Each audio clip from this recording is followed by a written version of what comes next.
दोस्तों, क्या आपने कभी सोचा है कि चांद एक तारा नहीं फिर भी क्यों चमकता है?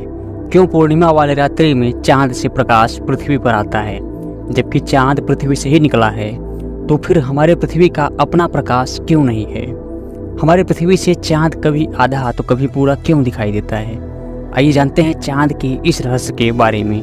नमस्कार दोस्तों, स्वागत है आपका इंटरेस्टिंग वर्ल्ड यूट्यूब चैनल। विज्ञान और अन्य रोचक जानकारी के लिए चैनल को सब्सक्राइब जरूर करें। दोस्तों, हमारी पृथ्वी पर से दिखाई देने वाली चांद कुछ और नहीं बल्कि पृथ्वी का एक उपग्रह है जो पृथ्वी की परिक्रमा करता है। वैज्ञानिक मानते हैं कि किसी भी ग्रह का उपग्रह उस ग्रह के टूटने से ही बना होता है। तो इसका मतलब साफ है कि हमारा चांद पृथ्वी का ही एक भाग है जो पृथ्वी से 4 अरब 53 लाख साल पहले अलग हुआ था, जो आज पृथ्वी से 3,84,000 किलोमीटर दूर रहकर पृथ्वी का लगातार परिक्रमा लगा रहा है। दोस्तों, परिक्रमा करते हुए चांद जब भी हमें दिखाई देता है तो चमकता हुआ दिखाई देता है, क्योंकि सूर्य की किरणें सीधे चंद्रमा पर पड़ती हैं और सूर्य की ये किरणें चांद से परावर्तित होकर पृथ्वी पर पहुंच जाती हैं, जिससे चंद्रमा हमें चमकती हुई दिखाई देती है।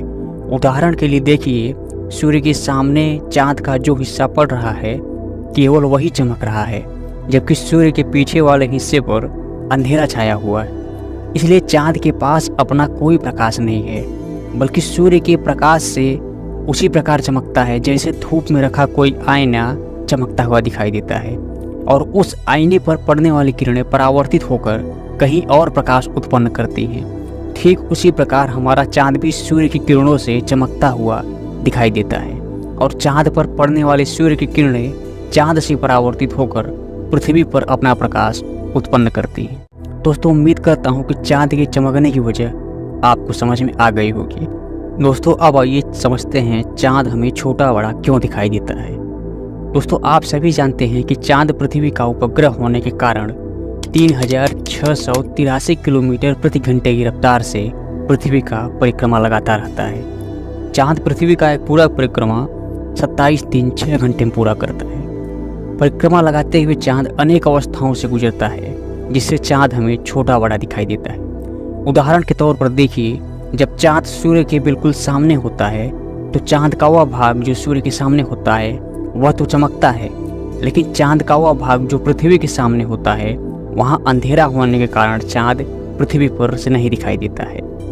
इसी तरह से चंद्रमा आगे बढ़ता रहता है और जब इस अवस्था में पहुँच जाता है तो सूर्य की रोशनी चांद पर पड़ती है।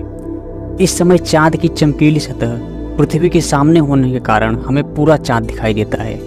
इसे पूर्णिमा के चांद कहते हैं। पूर्णिमा के चांद के बाद चांद जैसे ही आगे बढ़ता है, इसके आगे का भाग सूर्य की ओर होता जाता है और पीछे अंधेरा वाला भाग पृथ्वी के सामने आता जाता है। यही कारण है जिससे चांद हमें छोटा बड़ा दिखाई देता है। अब इस दृश्य को देखने से समझ में आ जाएगा कि कैसे आगे बढ़ते चांद का आकार हमें छोटा बड़ा दिखाई देता है। यह दृश्य अमावस्या से पूर्णिमा की स्थिति को बताता है। दोस्तों, उम्मीद है कि आपको सारी बात समझ में आ गई होगी।